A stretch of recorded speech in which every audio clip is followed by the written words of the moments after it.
Graça e paz a todos, em nome do nosso Senhor Jesus Cristo.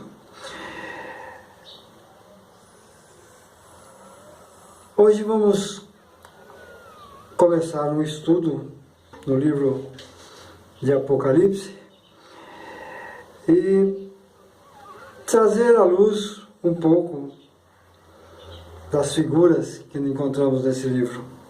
Quando se fala em Apocalipse, logo me vem à mente destruição, catástrofes, morte, terror. E devo admitir que Apocalipse é tudo isso. E algo mais.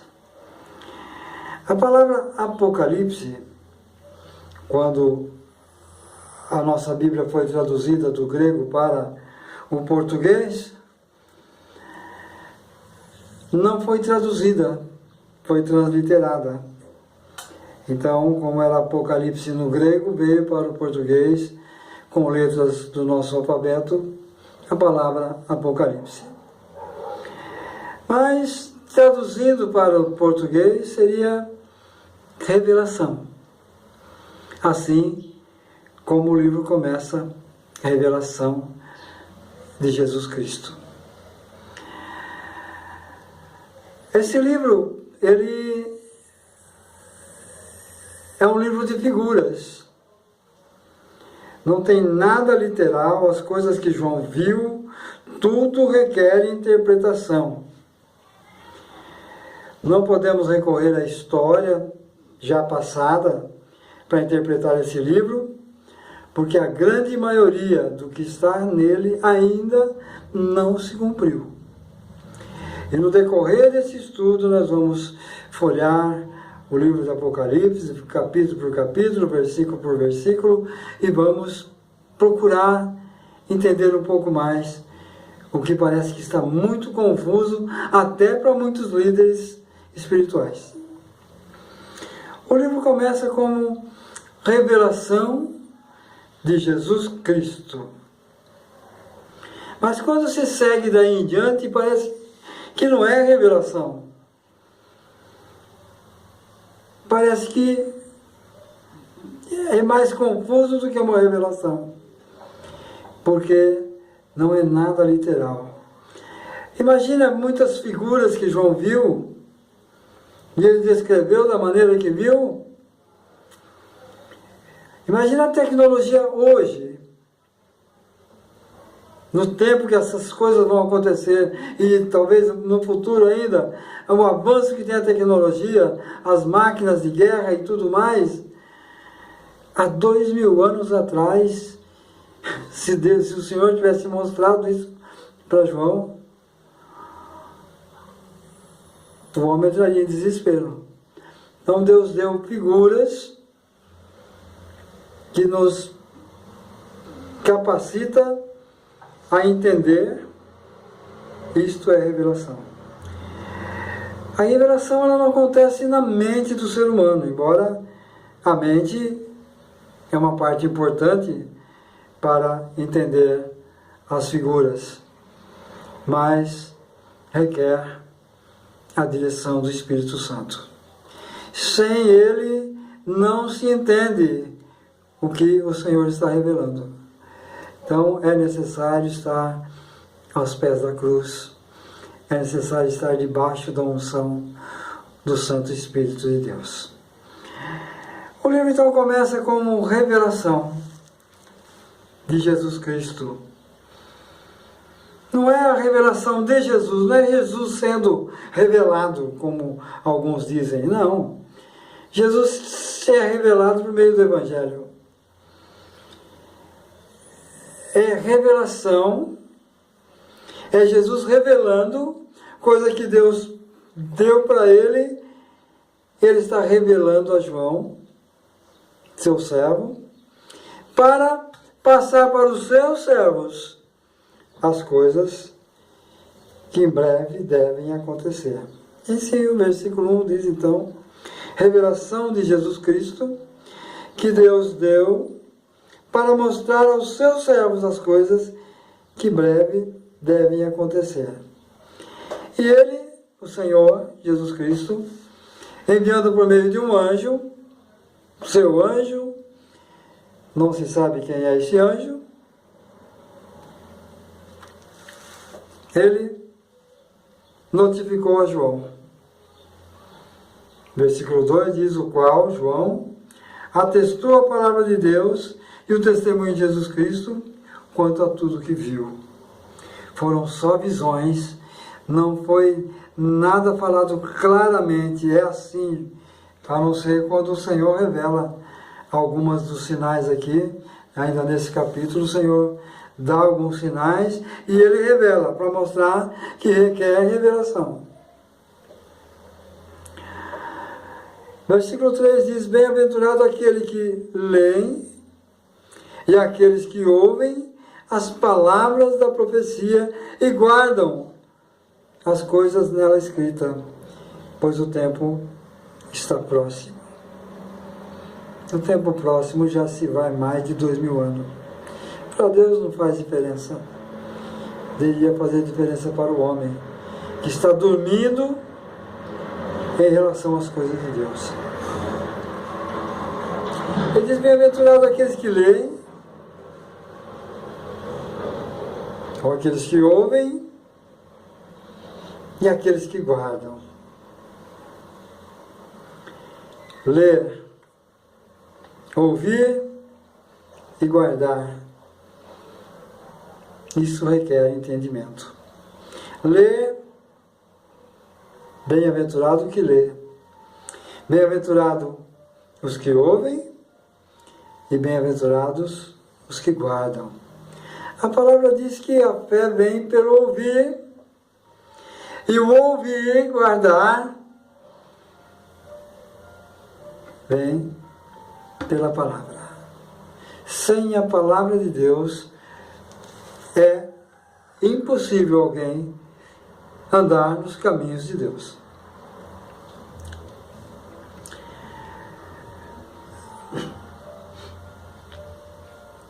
Versículo 4 diz: João, há 7 igrejas que se encontram na Ásia, graça e paz a vós outros, da parte daquele que é, que era e que há de vir, da parte dos 7 Espíritos que se acham diante do seu trono, e da parte de Jesus Cristo, a fiel testemunha, o primogênito dos mortos e o soberano dos reis da terra. João está escrevendo, primeiramente, as 7 igrejas na Ásia. Vamos lembrar que a Ásia dos tempos bíblicos não se trata do continente asiático de hoje. A Ásia aqui, na época, era onde é a Turquia hoje. E ali havia muito mais de 7 igrejas. Mas o Senhor escolhe especificamente 7 para falar com elas. Essas 7 igrejas, o comportamento de cada uma delas vai retratar para nós toda a trajetória da igreja, desde o primeiro século até a volta do Senhor. Ele escolheu 7 que tinha esse perfil de traduzir para nós a história, a trajetória de toda a igreja,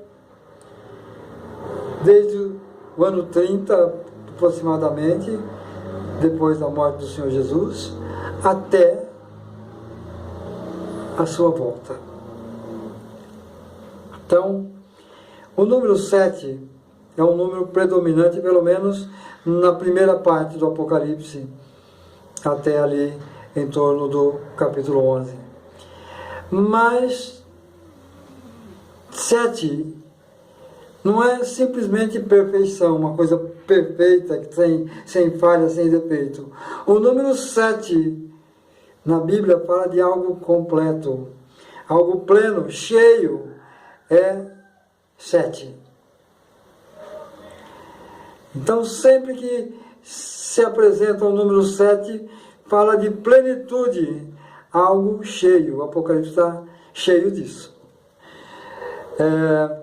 Ele fala, então, graça e paz a vós outros, da parte daquele que é, que era e que há de vir. Ele continua, e da parte dos 7 Espíritos que se acham diante do seu trono, e da parte de Jesus Cristo, a fiel testemunha, o primogênito dos mortos e o soberano dos reis da terra. Aqui nós vemos o Deus triuno, aquele que é, que era e que há de vir, aquele que não muda, aquele que é imutável. Trata-se da figura do Pai. Não pode ser o Filho, que o Filho está depois. É o Pai. Os 7 Espíritos que se acham diante do trono de Deus é o Espírito Santo na sua plenitude. Ali ele está também como parte do Deus triuno com toda a sua glória. Coisa que ele não pôde fazer aqui enquanto o Filho tinha que mostrar a sua glória. Agora ele está ali, João está vendo o trono de Deus, o Deus Pai, o Espírito Santo e o Deus Filho. Da parte de Jesus Cristo, versículo 5, a fiel testemunha. Por quê? A fiel testemunha. Cristo, quando esteve aqui, ele não deixou passar nada do que era a sua missão. Ele não exagerou nem omitiu. Ele foi fiel àquilo que Deus lhe encarregou. Ele é a fiel testemunha. Mas, além da fiel testemunha, ele é o primogênito dos mortos. Ele é o primeiro de uma grande casa. No meio de muitos irmãos, ele é o primeiro que saiu da morte.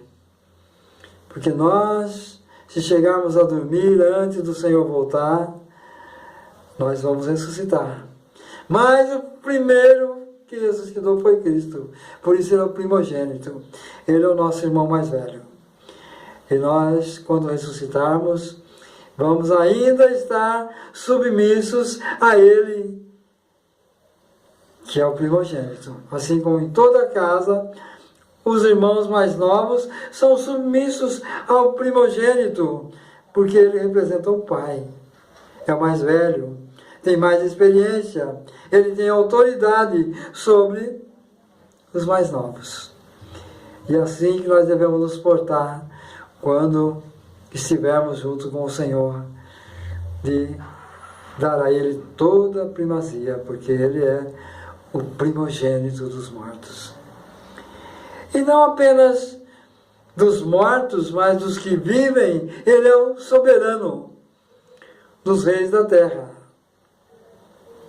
Quando Ele esteve aqui, que ainda alguns diziam que Ele era o rei do judeu, quando os magos vieram para procurar no palácio, e ele não estava no palácio, estava num estábulo, mas foi revelado como o rei do judeu. Não apenas do judeu. Aqui agora ele é o soberano dos reis da terra. Um dia todos os reis, todas as autoridades da terra vão curvar os joelhos e dizer: Ele é o Senhor. Ele é o Senhor. E dessa maneira, o nosso Senhor reina agora de lá do céu sobre nós, e um dia vai reinar sobre toda a terra, fazer jus a aquilo que ele veio fazer quando foi rejeitado. Ele é o soberano dos reis da terra. Ele, quando veio, ele veio para expressar o seu amor. Ele é aquele que nos ama ainda no versículo 5, e pelo seu sangue nos libertou dos nossos pecados. A palavra diz que Ele nos libertou do império das trevas e nos transportou para o reino do Filho do seu amor. O Senhor veio, nos libertou e Deus nos transportou para o reino do Filho. Hoje, na igreja, nós estamos vivendo debaixo do reino de Cristo, onde Cristo reina. Nós vamos ver na trajetória da igreja, vai haver